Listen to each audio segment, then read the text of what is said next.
It feels like home, says Tairine de Souza, the homeless mother of two who lives under this bridge in São Paulo. De Souza lives here with 12 other people who, like her, found life on the streets is the only way to survive. Look, no one chooses to live on the street. No one chooses. If people are living on the street, it's because they've gone through something or they're going through something to get to this point. De Souza is part of a different profile of homeless people.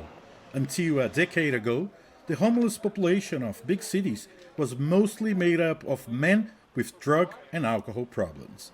With the economic crisis deepening the country, more and more people like her are turning to the streets.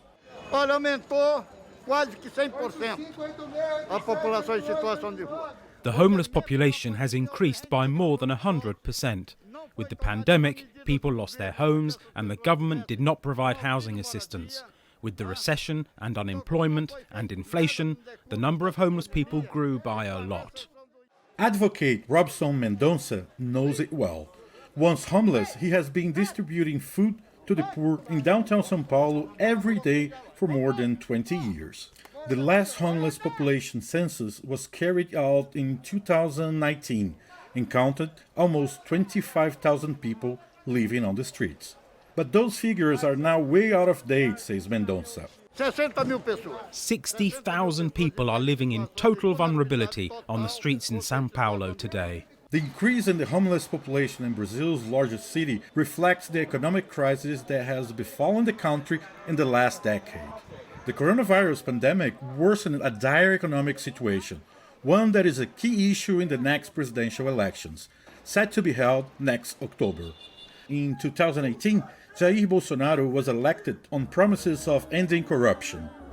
In the past 3 years, inflation has soared, unemployment has continued to run at 13%, and the average Brazilian income has fallen by 10%. Poverty weighs on the minds of many ahead of the poll. Entrou a pandemia e eu trabalho com reciclagem lá. The pandemic came. I worked in recycling.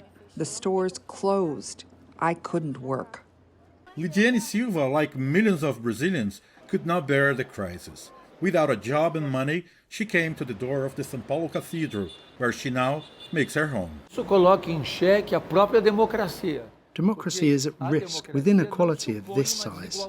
Monsignor Giulio Lancelotti has been dedicating his life to the homeless population for over 4 decades.